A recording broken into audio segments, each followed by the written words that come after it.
ফেরাউন নামক ব্যক্তিটা আমারে বড় কষ্ট দেয়, আমারে বড় আঘাত দেয়। আমি আল্লাহ তাআলার কাছে কত কইলাম, আল্লাহ তুমি ফেরাউনরে ধ্বংস করো না। আমার আল্লাহ কয় মুসা রে, এ মুসা, আমি আল্লাহ যে ফেরাউনকে ধ্বংস করব, আমি আল্লাহ তো 4টা কারণে ফেরাউনরে ধ্বংস করি না। কোন 4টা কারণে? আল্লাহ ডাক দিয়া কয় মুসা রে, এই ফেরাউনটা সারা দিন পর্যন্ত নিজের খোদা দাবি করে, কিন্তু যখন দুনিয়ার আলো বন্ধ হয়ে যায়, অন্ধকার হয়ে যায়, এই ফেরাউন পাহাড়ের গুহায় জঙ্গলার মধ্যে যাইয়া যাইয়া আমি আল্লাহ রে আল্লাহ বলে স্বীকার করে আর বলে, আল্লাহ আমি ফেরাউন নিজের খোদা বলতে আমার কাছে বড় ভালো লাগে, আল্লাহ তুমি আমারে ধ্বংস করো না, আমি জানি তুমি খোদা আমি বান্দা, আল্লাহ তুমি আমারে ধ্বংস করো না। এ মুসা, এই কারণে আমি ফেরাউনরে ধ্বংস করি না। ও আল্লাহ, আর কোন কারণে ধ্বংস করো না? বলে 2 নাম্বার কারণ, মুসা তোমারও দাড়ি আছে, তোমারও পাঞ্জাবি আছে, ফেরাউনেরও পাঞ্জাবি আছে, তোমারও পাগড়ি আছে, ফেরাউনের মাথায়ও পাগড়ি আছে। আল্লাহ ডাক দিয়া কই মুসা রে, এই পাগড়ি পাঞ্জাবি দাড়ির মুহাব্বতে আমি আল্লাহ তাআলা এই ফেরাউনরে ধ্বংস করি না। আব্বা জিরারে দাড়ি ক্লিন শেভ করো না, আব্বা জিরারে পাঞ্জাবি খুইলা টাইট ফিটিং জামা কাপড় পরো না, আব্বা জিরারে টুপি পরো, সত্য কথা, মাথায় পাগড়িটা লাগায়ও, সুন্নত আদায় হবে। 1 ওয়াক্ত পরবা পাগড়ি ছাড়া 1 ওয়াক্ত সওয়াব, পাগড়ি পরে 1 ওয়াক্ত পরবা 27 ওয়াক্ত সওয়াব। তাহলে বলেন পাগড়ির দরকার আছে? কষ্ট হইলো অসুবিধা নাই। আল্লাহর হাবিব সাল্লাল্লাহু আলাইহি সাল্লাম বলছেন, ময়দানে মাহশরে আল্লাহ তাআলা 2 ব্যক্তির জন্য 2টা জিনিস দিয়া সুপারিশের ব্যবস্থা করবেন। আল্লাহর হাবিবকে প্রশ্ন করা হয়, ইয়া রাসূলুল্লাহ, কোন 2টা জিনিস, কোন 2 ব্যক্তির জন্য সুপারিশ করবে? বলে 1 নাম্বার, দুনিয়ার জমিনে যে ব্যক্তি আল্লাহ তাআলার কোরআন তেলাওয়াত করেছে, এই কোরআন তেলাওয়াতকারীর জন্য সুপারিশ করবে। 2 নাম্বার, মাহে রমজানের রোজাগুলো যারা রেখেছে, এই রমজানের রোজা, ওই রোজাদার বান্দা সায়েম যেই ব্যক্তি, মানে রোজা আদায়কারী যেই ব্যক্তি, তার জন্য সুপারিশ করবে। তাহলে আল্লাহর হাবিব সাল্লাল্লাহু আলাইহি সাল্লাম যে হাদিসে মুবারাকার মাধ্যমে জানাইছেন, আস-সাওমু জুন্নাতুন, রোজা ঢাল স্বরূপ। যুদ্ধ করার সময় তরবারি দিয়ে আঘাত করলে, তীর বল্লম দিয়ে আঘাত করলে, ঢালটাকে দিয়ে সে ব্যক্তি তীর বল্লমের আঘাত থেকে দূরে থাকতে পারে এবং আঘাত থেকে বাঁচতে পারে। এই মাহে রমজানের রোজা ঢাল হিসেবে ব্যবহার করে আল্লাহ তাআলা আমাদেরকে জাহান্নামের আগুন থেকে বাঁচাইবেন। হুজুর, আল্লাহ তাআলা চাইলে তো এমনি বাঁচাইতে পারেন, তো ঢাল ব্যবহার করলেন কেন? এটা ওসিলা। মারহাবা পড়েন না, আরো জোরে পড়েন না মারহাবা। রোজাটা কি? ওসিলা। আল্লাহ তাআলা এটার মাধ্যমে আমাদেরকে বাঁচাইবেন। জোরে সোরে পড়ি সুবহানাল্লাহ। পর্দার অন্তরালের আমার মা বোনেরা, যুবক বাবারা, মুরব্বী বাবারা, তাহলে যদি কোনো মানুষ মুসিবতের মধ্যে থাকে, আমার আল্লাহ তাআলার শুকরিয়া আদায় করলে আমার আল্লাহ তাআলা বান্দারে মুসিবত থেকে উদ্ধার করে দিবে। 4 নাম্বার, বান্দা যদি কঠিন কোনো রোগে আক্রান্ত হয়, আমার আল্লাহ তাআলা শুকরিয়া আদায় করে, আমার আল্লাহ তাআলা ওই বান্দারে কঠিন রোগ থেকে শিফা দান করে দিবে। 5 নাম্বার, ওই বান্দা যদি আল্লাহ তাআলার শুকরিয়া আদায় করে, আল্লাহ তাআলা ওই বান্দাটাকে ঈমানের সাথে মরণ দান করবে, ঈমানের সাথে। কত মানুষ পিচুরিয়ার মারা যায়, মারা যাওয়ার সময় বিছানাতে প্রস্রাব পায়খানা করে দেয়। কত মানুষ মারা যায়, মারা যাওয়ার সময় নাকে মুখে দিয়ে রক্ত বের হয়ে যায়। কত মানুষ মারা যায়, মারা যাওয়ার সময় বিছানার মধ্যে প্রস্রাব পায়খানা শুধু করে না, ওই মানুষ জিহ্বার মধ্যে কামড় দিয়ে মারা যায়। কত মানুষ মারা যায়, মারা যাওয়ার সময় রগগুলা ঠাস ঠাস করে ছিঁড়ে যায়, বান্দার বড় কষ্ট হয়। ইয়া রাসূলুল্লাহ, এই মরণটা কি ঈমানের মরণ? আপনি বলেন না। নবী আমার কয়, উম্মত না, এটা ঈমানের মরণ না। ঈমানের মরণ যদি পাইতে চাও, তাহলে আল্লাহ তাআলার বেশি বেশি শুকরিয়া আদায় করো। আমি আপনাদের কাছে ধারাবাহিকতায় কথাগুলো বলে শেষ করব। এবার 5 নাম্বার পুরস্কার পাইলেন। 6 নাম্বার পুরস্কার হলো, কোন ঈমানদার বান্দা যদি মারা যায়, মারা যাওয়ার পরে দুনিয়ার মানুষ দেখবে একটা কবরের মধ্যে, মাটির মধ্যে তারে শোয়া দেওয়া হচ্ছে, কিন্তু না না না, ঈমানদার বান্দার ইন্তেকালের পরে আমার আল্লাহ তাআলা ঈমানদার বান্দার কবরে 3 জন রহমতের ফেরেশতা দিয়া একটা জান্নাতের বিছানা বিছিয়ে দিবে। জোরে বলি সুবহানাল্লাহ।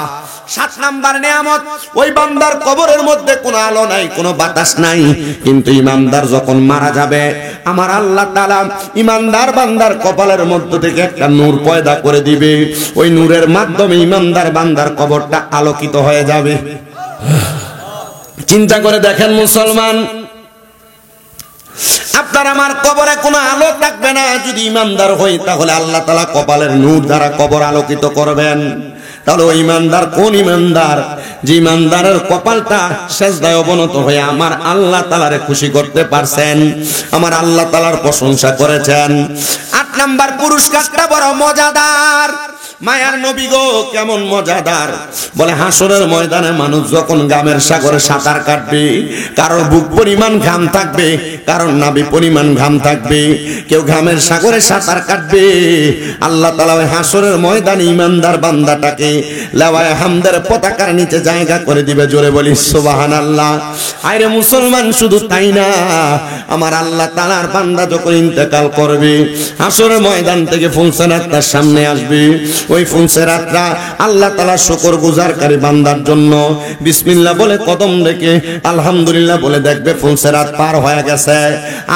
আর 10 নাম্বার পুরস্কারটা আল্লাহ তাআলার বান্দার জন্য সবচেয়ে নিয়ামতওয়ালা পুরস্কার। এই পুরস্কার হইল বান্দাকে আমার আল্লাহ তাআলা ডাইরেক্ট জান্নাত প্রদান করে দিবে। জোরে পড়ি সুবহানাল্লাহ। এই জন্য আমার টাঙ্গাইলের পিচুরিয়া এই সুন্দর জান্নাতের বাগানে যারা যারা বসে গেলেন মাঘে রমজান মাসে, আপনারা সবাই বলেন আল্লাহ তাআলা শুকরিয়া আদায় করলে আল্লাহ যতগুলা নিয়ামত দান করে, তাহলে আমরা সবাই ওই আল্লাহ তাআলা শুকরিয়া আদায় করার দরকার আছে না নাই? বলে হুজুর হ্যাঁ দরকার আছে। এবার আমাদেরকে বলেন না আলহামদুলিল্লাহ বললেই কি আল্লাহ শুকরিয়া আদায় করা হয়? না না না, আল্লাহ তাআলা শুকরিয়া আদায় করার কয়েকটা মাধ্যম আছে। এর মধ্যে 1 নাম্বার, আল্লাহর কোন বান্দা যদি দুনিয়ার জমিনের মধ্যে থাইকা আমার আল্লাহ তাআলাকে সিজদা করে আল্লাহ তাআলার ইবাদত করে, ওই ইবাদতের মাধ্যমে আল্লাহ তাআলা শুকরিয়া আদায় করা হয়। 2 নাম্বার, বান্দা যখন আল্লাহ তাআলার কোরআন তেলাওয়াত করে ওই কোরআন তেলাওয়াতের মাধ্যমে আল্লাহ তাআলা শুকরিয়া আদায় করা হয়। আর 3 নাম্বার, বান্দা যখন তার পিতামাতাকে সন্তুষ্ট করে এই সন্তুষ্টির মাধ্যমে আল্লাহ তাআলার সন্তুষ্টি অর্জন করা হয়। আসেন আমরা মুহাব্বতের আওয়াজে আল্লাহ তাআলার সন্তুষ্টি অর্জনের লক্ষ্যে আল্লাহ তাআলার শুকরিয়া আদায় করার জন্য মুহাব্বতে আল্লাহ তাআলার কোরআনের তেলাওয়াত করিয়া জোরে জোরে পড়িয়া আউযু বিল্লাহি মিনাশ শাইতানির রাজীম বিবারাকাতি বিসমিল্লাহির রাহমানির রাহিম লাম يستوي أصحاب النار وأصحاب الجنة أصحاب الجنة هم الفائزون. وقال تعالى في كلامه المجيد وفي فرقانه الحميد لا يكلف الله نفسا إلا وسعها. وقال في حديث الشريف عن أنس بن مالك رضي الله تعالى عنه قال قال سمعت رسول الله صلى الله عليه وسلم ألا أنبئكم بخياركم قالوا بلى يا رسول الله قال خياركم الذين إذا رؤوا ذكر الله عز وجل. رواه ابن ماجه أو كما قال عليه الصلاة والسلام. وقال في حديث الشريف عن أنس رضي الله تعالى عنه قال سمعت رسول الله صلى الله عليه وسلم يقول إن من أشرط الساعات أن يرفع العلم ويكثر الزهل ويكثر الزنا ويكثر شرب الخمر ويقل الرجال ويكثر النساء حتى يكون ل50 امرأة القيم الواحد متفق عليه أو كما قال عليه الصلاة والسلام. وقال في شان حبيبه ومحبوبه ومعشوقه مخبرا وآمرا إن الله وملائكته يصلون على النبي يا أيها الذين آمنوا صلوا عليه وسلموا تسليما. اللهم صل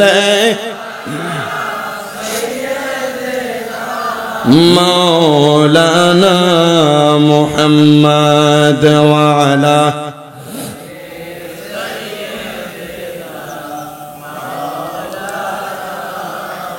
জবান খুলে মোহাব্বতের আওয়াজে দুরূদ শরীফ আদায় করি। আল্লাহুম্মা সাল্লি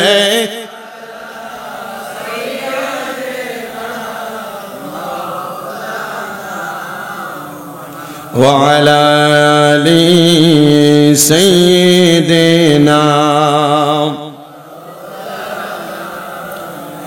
তেরে নসলে পাক মে হে बच्चा बच्चा नूर का तू है आईने नूर तेरा सब घराना नूर का अल्लाहुम्मा सल्ले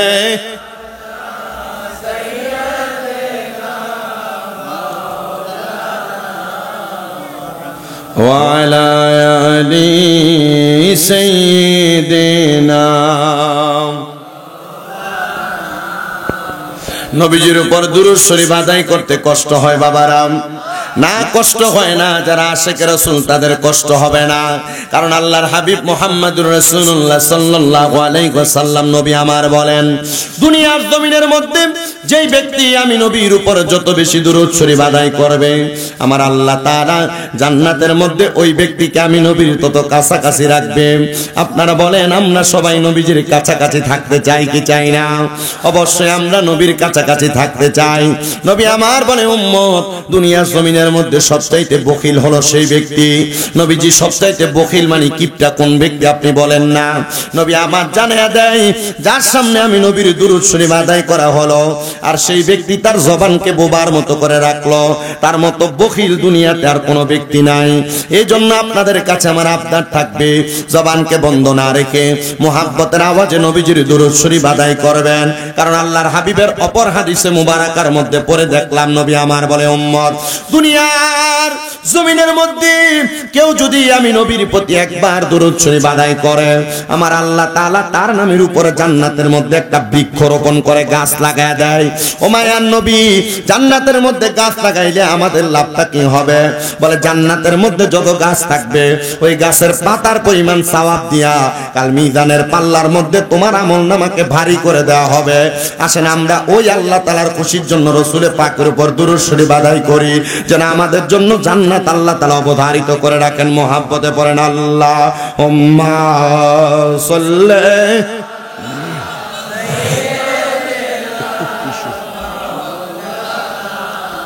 মুহাম্মাদ ওয়া আলা আলি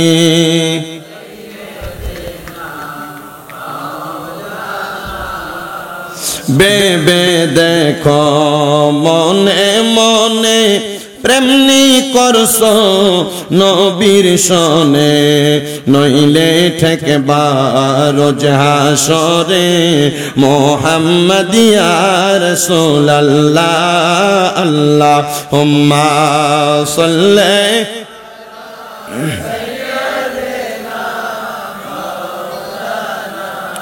মুহাম্মাদ ওয়া আলা আলি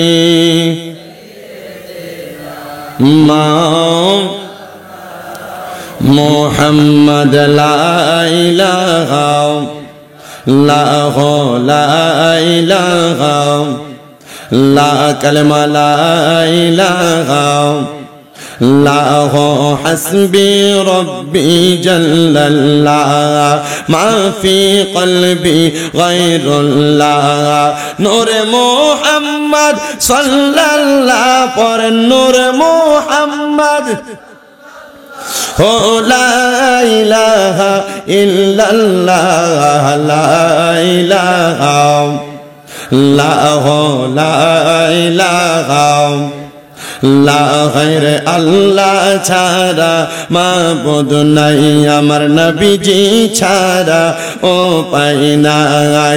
ওই নবীকে পাইতে হইলে ওই নবীকে লে পীর মুর্শিদের দোয়া চাই। লা ইলাহা লাহ লা ইলাহা লাহ নামাজ রোজা চাই রহনা কেহ মা বাবার খেদমত চাই রহনা আমার নবীর দরুদ ভুইল না পর নবীর দরুদ আমার নবীও তোমায় ভুলবে না লা ইলাহা লাহ লা ইলাহা হায়রে অনেক দূরে মদিনা আমরা কেমনে যাব জানি না। আপনারা বলেন আমরা সবাই মদিনা যাইতে চাই কি চাই না? ও মুসলমান, কেন মদিনা যাইবা? আমি একটু সামান্য ফজিলতের কথা বলে দিয়ে আপনাদের কাছ থেকে আমি আলোচনার ধারাবাহিকতা টানবো। আল্লাহর হাবিব সাল্লাল্লাহু আলাইহি ওয়াসাল্লাম নবী আমার বলে, মান যারা কবরি ওয়াজাবাত লাহু শাফাতি ইয়াউমাল কিয়ামা। আমার নবী বলে, উম্মত, দুনিয়ার জমিনের মধ্যে যেই ব্যক্তি আমি নবীর রওজা মুবারক জিয়ারত করলো তার জন্য সুপারিশ করা আমি নবীর জন্য ওয়াজিব হয়ে যায়। আরে আমার টাঙ্গাইলের পিচুরিয়ার বাবারা, একবার চিন্তা করে দেখেন, আপনি যদি নবীর রওজা মুবারক একবার জিয়ারত করেন, আপনি কবরে যাওয়ার পর আল্লাহর হাবিব আপনার জন্য সুপারিশ করবে।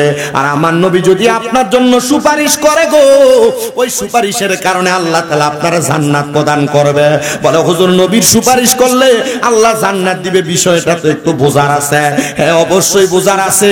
আমার নবী সুপারিশ করলে আল্লাহ তাআলা নবীর সুপারিশ ফিরিয়ে দিবেন না, কারণ আমার নবীর একটা উপাধি হইল মুস্তাজাবাতুদ দাওয়াত। নবী যদি কোনো কিছু আল্লাহর কাছে চায়, আমার আল্লাহর সাথে সাথে সেই দোয়াটা কবুল করে নেয়। ও মুসলমান, ওই নবী আপনার জন্য দোয়া করবে, ওই নবী আপনার জন্য সুপারিশ করবে।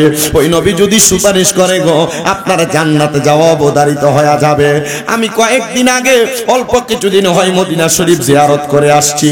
আমি আমার রাসূলের পাকের রওজার সামনে দাঁড়ায় দাঁড়ায় বলছি, ইয়া রাসূলুল্লাহ, আমার মনে সবচাইতে বড় একটা শখ ছিল আপনার রওজা মুবারক জিয়ারত করব, কিন্তু আমার আল্লাহ তাআলা যে এত তাড়াতাড়ি আমাকে আপনার রওজার সামনে আনবে আমি বুঝতে পারি নাই। মায়ার নবী গো, আমি আপনার রওজা মুবারকে সালাম দিয়া যাই গো নবী, আমার মনে এখন আরেকটা শখ জন্মাইছে। আপনি নবীর মদিনা শরীফ জিয়ারত করার কারণে আমার মনের মধ্যে একটা আশা লাগছে গো নবী, আপনি নবীর রওজা মুবারক দেখতে এত সুন্দর, না জানি আপনি নবী দেখতে কত সুন্দর। মায়ার নবী গো, আপনি নবীর চেহারা মুবারক আমার মরণের আগে আমি একবার দেখতে চাই। ও আশিক রাসূল ভাই বাবারা, যেই নবীর চেহারা মুবারক দেখার কারণে জান্নাত নসিব হয়ে যায়, আপনারা বলেন আমরা সবাই ওই নবীর চেহারা মুবারক দেখার দরকার আছে না নাই? আমি যেই দিন আমার নবীর রওজা থেকে আমি মক্কার উদ্দেশ্যে রওনা করেছিলাম, আমি নবীর রওজার সামনে দাঁড়ায় দাঁড়ায় বলছি, ইয়া রাসূলুল্লাহ, আপনার কত পাগল প্রেমিকেরা বাংলাদেশের মধ্যে আপনি নবীর জন্য নবী নবী বইলা কান্দে, দুরূদ শরীফ আদায় করে করে কান্দে। মায়ার নবী, আপনি বলেন না গো, এদেরকে আপনি মরণের আগে একবার আপনার রওজা জিয়ারত করার জন্য নিয়ে আসবেননি? আমি এই কথাটা মক্কা শরীফে যাইয়া আল্লাহর কাবা ঘরে গিলাফের মধ্যে ধরে ধরে কান্না করছি আর বলছি, ও আল্লাহ, দুনিয়ার মসজিদের ভিতরে এক ওয়াক্ত নামাজ পড়লে এক ওয়াক্তে সওয়াব হয়, কিন্তু তোমার কাবা ঘরের সামনে এসে এক ওয়াক্ত নামাজ পড়লে 1 লক্ষ ওয়াক্তে সওয়াব হয়। এই টাঙ্গাইলের বাবা, একটা বার কি চিন্তা করে দেখছো, এই পিচুরিয়ার মসজিদের ভিতরে এক ওয়াক্ত নামাজ পড়লে 1 ওয়াক্তে সওয়াব হবে, কিন্তু মদিনা শরীফের মসজিদে নববীর ভিতরে 1 ওয়াক্ত নামাজ পড়লে 50,000 ওয়াক্তে সওয়াব হবে। মনটা কি চায় না কোনদিন একবার মদিনা শরীফ যায় নামাজ পড়তে? মনটা কি চায় না কোনদিন একবার মক্কা শরীফ যায় নামাজ পড়তে? আর শুধু এই জায়গা না, মদিনা শরীফের একবারে কেবলা থেকে ডান বরাবর 310 নম্বর গেট হয়ে একটা রাস্তা আছে, যে রাস্তা দিয়ে সামনে হাইটা গেলে কুবা মসজিদ নামক একটা মসজিদ আছে। ওই মসজিদের ভিতরে যায় কেউ যদি 2 রাকাত নফল নামাজ আদায় করে, আমার আল্লাহ তাআলা ওই ব্যক্তির আমল নামার মধ্যে একটা উমরা হজের সওয়াব লিপিবদ্ধ করে দেয়। দুনিয়ার মুসলমান রে, কোন দিন তুমি 1 লক্ষ ওয়াক্ত নামাজ পড়বা জানি না, কোন দিন তুমি 50,000 রাকাত নামাজ পড়বে জানি না, তবে আমার তোমার কাছে করো জোরে আবদার, তুমি দি 2-3 লাখ টাকা একসাথে হইলে তুমি ক্ষেতের জায়গা কিনো, বাড়ির জায়গা কিনো, সম্পত্তি কিনো, আমি তোমার কাছে আবদার করবে টাকাটা দিয়া মক্কা মদিনা যাও। মক্কার ঘরে যা দোয়া করলে আল্লাহ তাআলা তোমার এর চাইতে বেশি সম্পদ দান করে দিবে। মুসলমান কিছু টাকাই হইলে ব্যাংকের মধ্যে নিয়ে মুসা নবী কয় আল্লাহ তোমার শুকরিয়া আদায় করলে যেহেতু তুমি নিয়ামত বাড়ায়া দাও, তাইলে আমি মুসা নবী আর দুনিয়ার কোনো কর্ম করলাম না, আমি তোমার শুকরিয়া তোমারে সাজদা কইরা কইরা আমার সময় কাটাইবো। মুসা পয়গম্বর কয় আমি যখন আল্লাহ তাআলার ইবাদত করি, ফেরাউন নামক ব্যক্তিটা আমারে বড় কষ্ট দেয়, আমারে বড় আঘাত দেয়, আমি আল্লাহ তাআলার কাছে কত কইলাম, আল্লাহ তুমি ফেরাউনরে ধ্বংস করো না। আমার আল্লাহ কয় মুসা রে, এ মুসা আমি আল্লাহ যে ফেরাউনকে ধ্বংস করব, আমি আল্লাহ তো 4টা কারণে ফেরাউনরে ধ্বংস করি না। কোন 4টা কারণে? আল্লাহ ডাক দিয়া কয় মুসা রে, এই ফেরাউনটা সারা দিন পর্যন্ত নিজের খোদা দাবি করে, কিন্তু যখন দুনিয়ার আলো বন্ধ হয়ে যায়, অন্ধকার হয়ে যায়, এই ফেরাউন পাহাড়ের গুহায় জঙ্গলার মধ্যে যাইয়া যাইয়া আমি আল্লাহ রে আল্লাহ বলে স্বীকার করে আর বলে আল্লাহ আমি ফেরাউন নিজের খোদা বলতে আমার কাছে বড় ভালো লাগে, আল্লাহ তুমি আমারে ধ্বংস করো না, আমি জানি তুমি খোদা আমি বান্দা, আল্লাহ তুমি আমারে ধ্বংস করো না। এ মুসা এই কারণে আমি ফেরাউনরে ধ্বংস করি না। ও আল্লাহ আর কোন কারণে ধ্বংস করো না? বলে 2 নাম্বার কারণ, মুসা তোমারও দাড়ি আছে, তোমারও পাঞ্জাবি আছে, ফেরাউনেরও পাঞ্জাবি আছে, তোমারও পাগড়ি আছে, ফেরাউনের মাথায়ও পাগড়ি আছে। আল্লাহ ডাক দিয়া কই মুসা রে, এই পাগড়ি পাঞ্জাবি দাড়ির মুহাব্বতে আমি আল্লাহ তাআলা এই ফেরাউনরে ধ্বংস করি না। আব্বা জিরারে দাড়ি ক্লিন শেভ করো না, আব্বা জিরারে পাঞ্জাবি খুইলা টাইট ফিটিং জামা কাপড় পরো না, আব্বা জিরারে টুপি পরো, সত্য কথা মাথায় পাগড়িটা লাগায়ও, সুন্নত আদায় হবে, 1 ওয়াক্ত পরবা, পাগড়ি ছাড়া 1 ওয়াক্ত সওয়াব, পাগড়ি পরে 1 ওয়াক্ত পরবা 27 ওয়াক্ত সওয়াব। তাহলে বলেন পাগড়ির দরকার আছে? এটা কি ওই যে ওর ঘরে কি, এই যে ওনার ঘরে কি, কোন জায়গার মুরিদ, কোন জায়গার বায়াত, এই জায়গা কোন জায়গার, এই জায়গার মোটামুটি করটিয়া বলেন, আহমেদাবাদ বলেন, পিচুরিয়া শরীফ বলেন, এ মুরিদ গলায় একটা পাগড়ি আছে না, কি লেগে রাখেন এটা? মানে এটা পেছ দিয়া পড়লে 1 ওয়াক্তের জায়গায় জোরে বলে না 27 ওয়াক্তের সওয়াব। তো আমি আপনাদের দোয়ায় 288 জন আল্লাহর ওলির জীবনী পড়ছি। কত? 288। আর 25 জন নবী রাসূলের জীবনী প্রথম থেকে শেষ পর্যন্ত পড়ে শেষ করছি। করার পর দেখলাম সব নবী রাসূল যারা, ওনাদের গলার ভিতরে এমন একটা রুমাল থাকতেন। কি থাকতেন? রুমাল। কেন? যখন যে জায়গায় নামাজের ওয়াক্ত, তখন সে জায়গায় রুমাল বিছানো, এটাই নামাজের মুসল্লা। আর আমরা যারা উম্মতে মুহাম্মদী, তাদের তো স্থান নির্ধারণ ছিল, এই জায়গায় নামাজ পড়া লাগবে, এই জায়গায় ইবাদত করা লাগবে। কিন্তু মুস্তাফি রুমির ভিতরে আল্লাহ রুমি লিখতেছেন শুধু জুদাস রাহমাতাল লিল আলামিন মসজিদেও শুধু হামারা ইয়ে জমিন, জমিনের যে জায়গায় দাঁড়ায় নামাজ পড়বা, এটাই তোমার জন্য মসজিদ, নামাজ পড়তে থাকো না। মারহাবা কোন না? তো পাঞ্জাবি লাগাইবেন নি? কথা বলেন, লাগাইবেন নি? দাড়ি রাখবেন নি? মাথায় পাগড়ি পরবেন নি? লাভ আছে নি এটারে? লাভ আছে, কারণ আল্লাহ ফেরাউনকেও শাস্তি দেয় নাই এই দাড়ি সম্মানে, পাঞ্জাবি সম্মানে, পাগড়ি সম্মানে। মারহাবা বলেন না? আচ্ছা আপনি দাড়িগুলা কাইতে ফেললেন, মনে করেন একবারে ফুম শেভ করলেন, ক্লিন শেভ কইরা আপনি কবরে গেলেন। কবরে কয়টা প্রশ্ন? মান রাব্বুকা, আপনি বললেন রব আল্লাহ। আপনি বললেন ওয়ামান দিনুকা, আপনি বললেন দিনী আল ইসলাম। আচ্ছা আপনার সামনে রাসূলকে এভাবে দাঁড় করান, রাসূল থাকবেন, আপনাকে বলবে ওমান হাজার রাসূল, এই ব্যক্তিকে চিনো? আচ্ছা আপনি রাসূলে পাককে দেখায় দেওয়ার পর আপনার মুখটা যদি নবীর সুন্নত দাড়ি না থাকে, রাসূল যদি আপনার দিকে ফিরা কয় যে আমি তোরে চিনি না,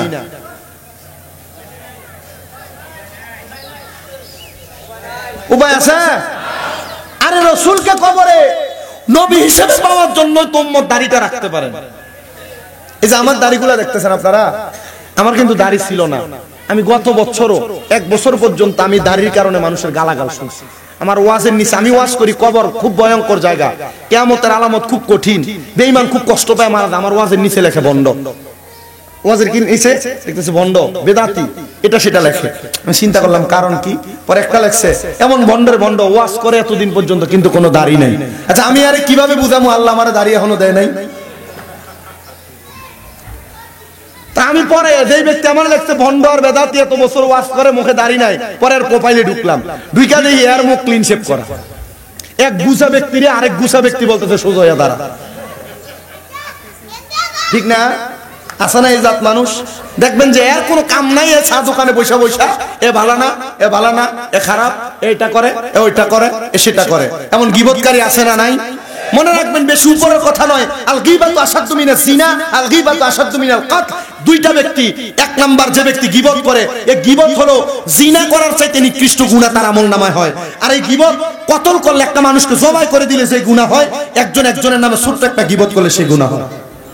আপনার ভালো লাগছে না তার ব্যাপারে মন্তব্য করবেন না, আপনার ভালো লাগে না তার ব্যাপারে কোনো কথা বলবেন না, তার খারাপ দিক বর্জন করবেন, গীবত করেন না। আপনি গীবত করবেন, রাসূল পাকের হাদিস পড়ে দেখলাম নবীজি বলতেছে এই গীবত করার কারণে একটা ব্যক্তি যেন তার মৃত ভাই, এ ভাইয়ের গোশত কামড়ে খাইতেছে। আপনি আপনার মৃত ভাইয়ের গোশত কামড়ে খাইতে পারবেন না। আবার অন্য হাদিস শরীফ পড়ে দেখলাম গীবত এবং সুদ, এই দুই ব্যক্তি, গীবতকারী এবং সুদ খানেওয়ালা, এই ব্যক্তিদের গুনাহ কেমন, যে তার মার সাথে 70 বার জিনা করলে, মেলামেশা করলে যে গুনাহ, এই গীবতকারী আর সুদখোর হারামখোর গুলার সেম গুনাহ। আপনার কি একটু কলব কাঁপে না? চিন্তা করতেছে হুজুর কলব কাঁপবে? কি বলেন হুজুর, আমি তো 10 লাখ টাকা ব্যাংকে এফডিআর করে রাখছি, কবর এমন ফিটান ফিটাইবো। হুজুর আমি তো আমার সন্তানের ভবিষ্যতের কথা চিন্তা করে একটা ডিপিএস করে রাখছি, মাইরটা কি কবরে কম হবে না বেশি? এটা ন্যাশনাল বাবা আপনার এভাবে সেভাবে খাওয়াচ্ছে, কিন্তু সুদ, কথা বলেন না কেন? সুদ না সুদ। আর একটা সুদ দেখবেন এখন আর বেটা মানুষ খায় না, এখন বেডিয়েতে খায় এলাকায়। সুদের জন্য যদি বলে যে তুমি সুদে টাকা লাগাও, না লাগাই না, তো শাশির কাছে তার বোন দিছিল কটা টাকা দেওয়ার জন্য, দেখ না একটু দেখে, এখন 1 লাখে বছরে 30,000 টাকা সুদ দেওয়া লাগে। এমন সুদখোর আছে না নাই? আচ্ছা এটা কি জানে না এটা যে গুনার কাম? জানে, তবুও করে। কারণ কি? বলে এটা ভালো লাগে। এই গুনার কামকে গুনাহ যায় না করে? চিন্তা করে দেখেন, এরা কবরে মরার পর শাস্তি কম না বেশি? আসছে কয় কম না বেশি? তাহলে নিজেরে পরিবর্তন করেন, আল্লাহ তাআলা আপনাকে নাজাত প্রদান করবে। তো শেষ বেলায় আর কথাগুলো বলি। মুসা পয়গম্বর আল্লাহ তাআলারে জিজ্ঞাসা করে, আল্লাহ 3 নাম্বার আর কোন কারণে তুমি এই ফেরাউনরে শাস্তি দাও না? আমার আল্লাহ তাআলা ডাক দিয়া কয়, পয়গম্বর মুসা শুনে নাও, এই ফেরাউনের বাড়িতে এতিমদের খাবারের জন্য একটা ব্যবস্থা আছে। এ মুসা পয়গম্বর জানো, এই এতিমগুলা যখন খাবার খায় রে, এতিমগুলা খাবার খায়া আমি আল্লাহর কাছে দোয়া করে, আল্লাহ তুমি ফেরাউনরে আযাব দিও না, ফেরাউনরে শাস্তি দিও না। তুমি যদি ফেরাউনরে শাস্তি দাও, আযাব দাও, আল্লাহ আমরা এত খাবার খাইতে পারবো না, কে আমরারে খাওয়াইবো? আল্লাহ তুমি এই কারণে ফেরাউনরে আযাব থেকে মুক্ত করো। আল্লাহ কয়ে, মুসা এই 3 নাম্বার কারণে আমি ফেরাউনরে আযাব দেই না, ফেরাউনরে ধ্বংস করি না। এবার 4 নাম্বার কোন কারণ বলুন না? আমার আল্লাহ কয়, মুসা ফেরাউনের মা এখনো জীবিত আছে, বড় অসুস্থ রে, হাঁটতে পারে না, চলতে পারে না। এ মুসা, ফেরাউন যখন তার মারে নিজ হাতে গোসল করায়, ফেরাউন যখন তার মারে নিজ হাতে খাওয়ায়, ফেরাউনের মা আমার আমি আল্লাহর কাছে হাত বাড়ায় দোয়া করে, আল্লাহ আমার ফেরাউন আমার এত যত্ন করে, এত আদর করে, তুমি আমার ফেরাউনরে আযাব গজব দিয়া ধ্বংস করো না। মুসা রে, এই 3 কারণে আমি তারে ধ্বংস করি না। ও আমার পিচুরিয়ার বাবারা, আপনারা যারা এই সুন্দর খানকায়ে বজলুর রহমানিয়া হাফিজিয়া সুন্নি মাদ্রাসা এতিমখানার মাহফিলে বসছেন, আমি জানি না আল্লাহকে সন্তুষ্ট করার জন্য আপনারা কি ইবাদত করেন, আমি জানি না আল্লাহর সন্তুষ্ট করার জন্য আপনারা কোরআন তেলাওয়াত করেন কিনা। আব্বুজিরা রে, ও নবীর উম্মতের দল আল্লাহরে সন্তুষ্ট করার জন্য মা বাবার খেদমত করেন কিনা জানি না। আমার নবী ডাক দিয়া কই উম্মত রে, দুনিয়ার জমিনের মধ্যে সবচাইতে নিকৃষ্ট সেই ব্যক্তিটা। নবী গো কোন ব্যক্তিটা? কয় সাখাতুর রব্বি ফি সাখাতিল ওয়ালিদাইন, যে তার মা বাবার কষ্ট দিয়ে আমার আল্লাহর কষ্ট দিছে। আপনি আপনার মা বাপরে ভাত দেন না, মা বাপরে খাওয়ান না, এমন অনেক সন্তান আছে ভাইয়ে ভাইয়ে ঝগড়া করে মা বাপরে জুদা করে দিছে। এমন অনেক সন্তান আছে বউ কথার কথায় বলছে তোমরা 2-3 ভাই, তুমি কেন একা তোমার মা বাপরে ভাত খাওয়াও? বউয়ের কথা শুনে মা বাপরে জুদা করে দিছে, মা বাপরে খানা খাওয়ায় না। এমন অনেক সন্তান আজকের মাহফিলে হয়তো বসে গেছেন।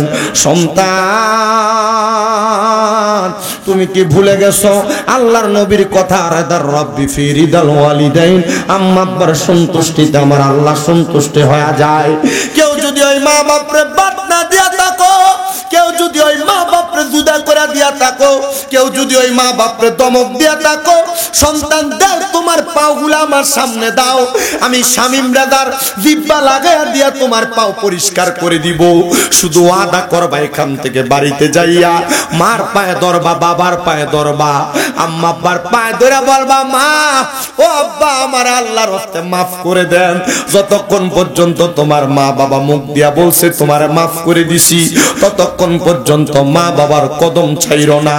কারণ মা বাপ যদি মাফ না করে স্বয়ং আল্লাহ তোমারে মাফ করবে না।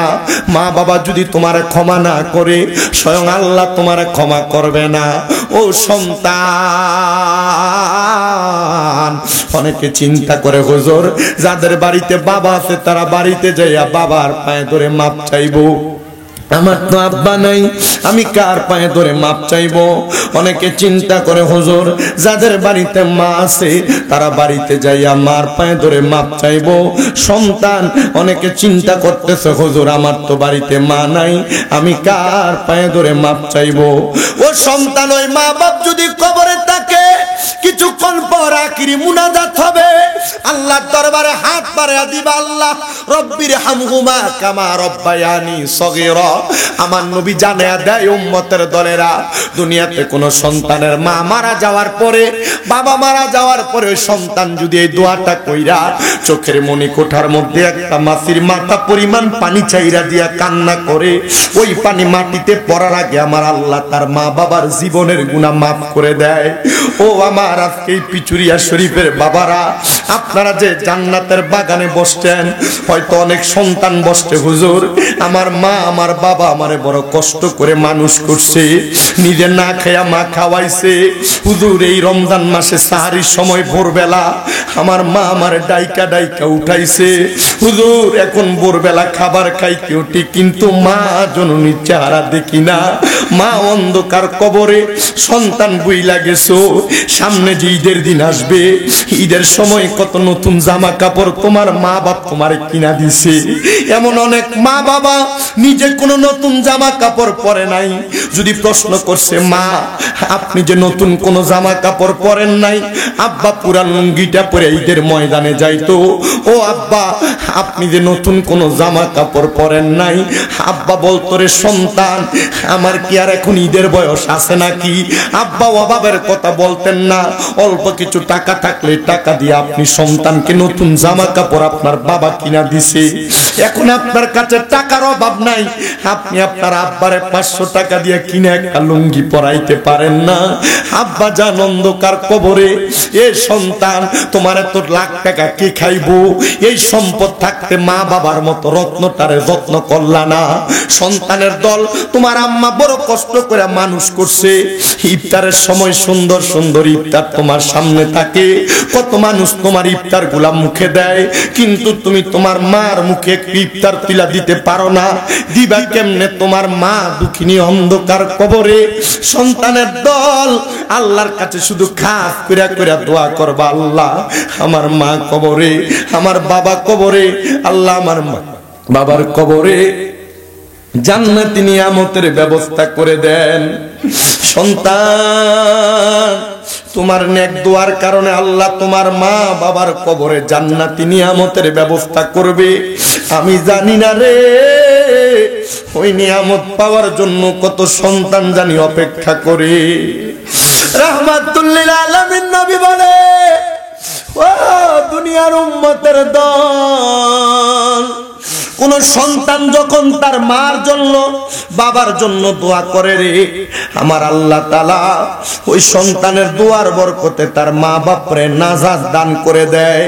কেমন নাজাত দেয় জানো রে পিচুরিয়ার বাবারা? সমুদ্রের মধ্যে ডুবে যাচ্ছে একটা ব্যক্তি, তার যদি নৌকার মাধ্যমে উদ্ধার করা হয়, সেই ডুবন্ত ব্যক্তি যেমন খুশি হয়, মা বাবার জন্য সন্তান দোয়া করলে এমন খুশি হয়। হায়রে, কে জানি এমন মা বাপরে আলাদা করে দিয়ে রাখছে। তোমার কাছে টাকার অভাব নাই, মা বাপরে খাওয়াইতে পারো না, অনেকের মা বাপ কবরে। সন্তান মা বাপ যদি বাইচা থাকতো, মাসে যদি তুমি 1000 টাকার ফল কিনা খাওয়াইতা, 12 মাসে 12,000 টাকা মা বাবার পেছনে তোমার খরচ হয়ে যাইতো। আর ওই মা বাপ যদি বাইচা থাকতো, মা বাপরে যদি ভাত খাওয়াইতা, যদি তোমার মাসে 2000 টাকাও মা বাবার পেছনে খরচ হইতো, 12 মাসে 24,000 টাকা মা বাবার পেছনে খরচ হয়ে যাইতো। এই সন্তান, ওই মা বাপ দুনিয়ার টাকা পয়সা ধন সম্পদ তোমার কাছে চায় না। তোমার বাড়ি দিয়া গেছে, খেতে জায়গা দিয়া গেছে, ওই জায়গা সম্পদ তুমি ব্যবহার করো। তোমার মা বাপ যদি তোমার এই সম্পদ না দিয়া যাইতো, সন্তান একবার চিন্তা করে দেখো, তাইলে তুমি ভাড়া থাকলে মাসে যদি 5,000 টাকা বাড়ি ভাড়া দেওয়া লাগতো, 12 মাসে তো 60,000 টাকা ভাড়া দেওয়া লাগতো। মা বাপ এগুলা কিছু চায় না। মা বাপ কবরে তুমি সন্তানের কাছে দোয়া চাই, দোয়া করবা। দোয়া বলে, হুজুর আমার মা কবরে, বাবা কবরে, মা বাপ কবরে কেমন আছে আমি জানি না। হুজুরের এই মাদ্রাসাটা এত সুন্দর, জান্নাতের বাগান, কোরআন সুন্নাহ শিক্ষা দেওয়া হয়। এই জান্নাতের বাগান মাদ্রাসার দ্বিতীয় তৃতীয় তলার ছাদ ঢালাইয়ের সময় নাকি প্রায় 10, 10.5 লক্ষ, 11 লক্ষ টাকার কাছাকাছি খরচ। আমি শুধু কয়েকজন সন্তান চাইব। মাহে রমজান মাস, আল্লাহ তাআলার কাছে বান্দা পাক পবিত্র হওয়ার মাস। মা বাপরে যেন আল্লাহ তাআলা ক্ষমা করে দেয়। একজন সন্তান শুধু বলবেন, হুজুর আমি 50,000 টাকা আমার মা বাবার সম্পদের অংশ থেকে এই মাদ্রাসার জন্য দান করে দিব।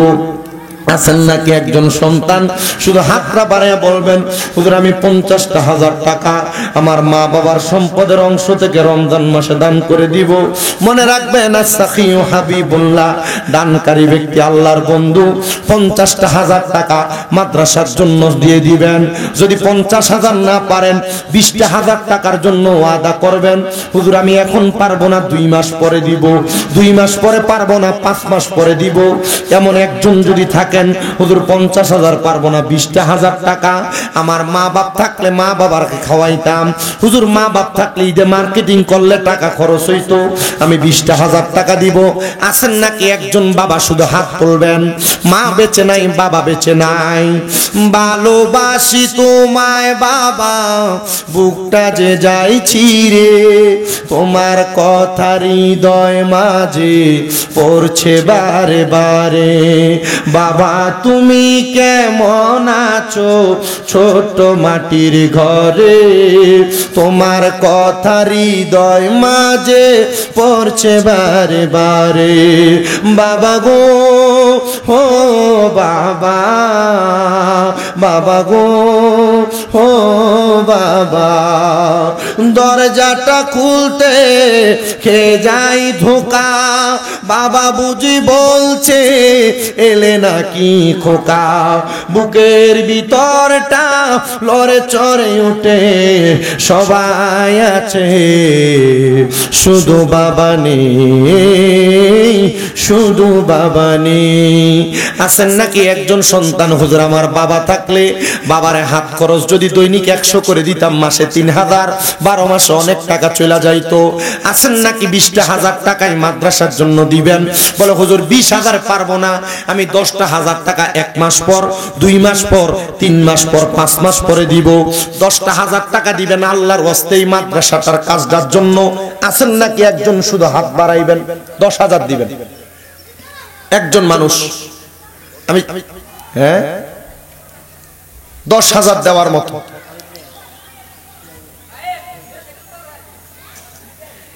এত সুন্দর জানেন, আল্লাহ তাআলা রমজানের সওয়াব আপনারা দান করবে।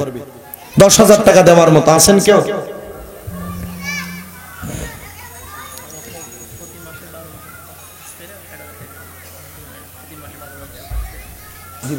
মারহাবা, সবাই জোরে পড়েন মারহাবা।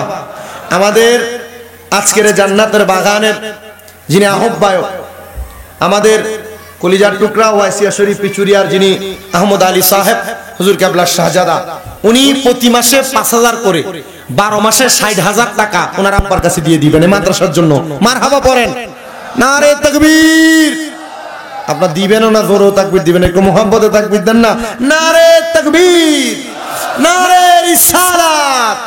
আল্লাহ তোমার বান্দা যে আশা করে নিয়ত করেছে প্রতি মাসে মাসে 5,000 করে 12 মাসে 60,000 টাকা দান করে দিবে, আল্লাহ তোমার বান্দার নিয়ত তুমি কবুল মঞ্জুর করো।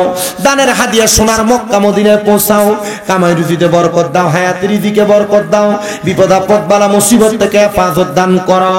এরপর 10,000 টাকা চাইছিলাম, একজন মানুষ 60,000 দিবে বলছে, 10,000 দিবেন 1 বছর। মারহাবা। নাম কি বাবা জান আপনার? আপনার মামা জনাব আনিসুল হক সাহেব। আল্লাহ আনিসুল হক সাহেবের আম্মা আব্বা আছে? আম্মা মা আছে, বাবা নাই। আল্লাহ কবুল করো, মঞ্জুর করো। তোমার বান্দা জনাব মোহাম্মদ আনিসুল হক সাহেব উনি দান করে দিয়েছেন 10,000 টাকা। আল্লাহ তোমার বান্দা জনাব আনিসুল হক সাহেব যে আশা করে 10,000 টাকা করে জমা, আল্লাহ তুমি তার বংশের কবর আযাব করো ক্ষমা, মনের নেক নেক আশাগুলো পূরণ করো, হায়াতে বরকত দাও, রিজিকে বরকত দাও। আল্লাহ আনিসুর রহমান সাহেবের বংশের কবর আযাব মাফ করো, হায়াতে বরকত দাও, রিজিকে বরকত দাও, বিপদ আপদ বালা মুসিবত থেকে হেফাজত দান করো। 2 নাম্বার আছেন নাকি 10,000 টাকা দিবেন, পারলে 1 মাস পর দিবেন, না পারলে 2 মাস পর, 5 মাস পর, 1 বছরের মধ্যে 10,000 টাকা দিবেন। 2 নাম্বার আনিসুল হক সাহেবের মতো আছেন নাকি আরেকজন 10,000 দেওয়ার মতো, আম্মা আব্বার মোহাব্বত কইরা ব্যবসা বাণিজ্যে বরকতের জন্য 10,000 টাকা দিবেন। 10,000 পারবেন না, বলে হুজুর আমি 5,000 টাকা 5 ওয়াক্ত নামাজের মোহাব্বতে দান করব। এই 5 ওয়াক্ত নামাজের মোহাব্বতে 1 নাম্বার বলে হুজুর আমি 5,000 টাকা আজকে 1 মাস পর, 5 মাস পর, 1 বছর পর কে দিবেন বলেন? 5,000 টাকা দেওয়ার মতো। আপনার নাম কি বাবাজি? নগদ নিয়ে আসছে। মারহাবা। নারে তাকবীর, নারে রিসালাত। নগদ সাকিবের আব্বা খলিলুর রহমান, আল্লাহ কবুল করো, মঞ্জুর করো। সাকিবের আব্বা মোহাম্মদ খলিলুর রহমান সাহেব উনি নগদ দান করে দিয়েছেন 5,000 টাকা। আল্লাহ তোমার বান্দা যে আশা করে 5,000 টাকা করে জমা, আল্লাহ খলিলুর রহমান সাহেবের বংশের কবর আযাব করে দিও ক্ষমা, আল্লাহ জীবনের গুনাহ করে দিও ক্ষমা, হায়াতে বরকত দাও, রিজিকে বরকত দাও, মনের নেক নেক আশাগুলা পূরণ করো। 2 নাম্বার আছেন নাকি 5 ওয়াক্ত নামাজের মোহাব্বতে 5,000 টাকা দিবেন মাদ্রাসার জন্য, বলে হুজুর আমি 5,000 টাকা দিব। আমার মা নাই, মার জন্য দোয়া করবেন। বাবা নাই, বাবার জন্য দোয়া করবেন। 5,000 টাকা দিবেন। বাবাকে তোমরা কাবা জানিও, মদিনা জানিও, মাকে যদি গো তারা বেঁচে থাকে। নবী বলেন আমি সেবি নাই, সেবিতে পারি নাই, আমি সেবি নাই, সেবিতে পারি নাই, সেবিও আমার উম্মত, সেবিও আমার উম্মত। বাবার মুখেতে মায়ের মুখেতে যে তুলে দিবে খানা, রাজি থাকে রাব্বানা। নবীজি বলেন আমি করি নাই, করিতে পারি নাই, পিতা মাতার খেদমত, করিও আমার উম্মত, করিও আমার উম্মত। আল্লাহ কবুল করো, মঞ্জুর করো। জনাব মোহাম্মদ রুহুল আমিন সাহেব বিয়নার মেম্বার পদপ্রার্থী 3 নং ওয়ার্ড পিচুরিয়ার উনি দান করে দিয়েছেন 3,000 টাকা। আল্লাহ কবুল ও মঞ্জুর করো। রুহুল আমিন সাহেবের মনের আশা পূরণ করো, বংশের কবর আযাব মাফ করো, হায়াতে রিজিকে বরকত দান করো। আল্লাহ তোমার বান্দা রুহুল আমিন সাহেব যে আশা করে দান করেছে, মনের নেক নেক আশাগুলা পূরণ করো। নিয়ত করেছে মেম্বার হবে, আল্লাহ জনগণের খাদেম হওয়ার মতো তৌফিক দান করো, জোরে কোন আমিন। এরপর আছেন নাকি 5,000 টাকা দিবেন, হুজুর আমার মা নাই দোয়া করবেন, বাবা নাই দোয়া করবেন। মারহাবা। আব্বা জান আপনার নাম কি?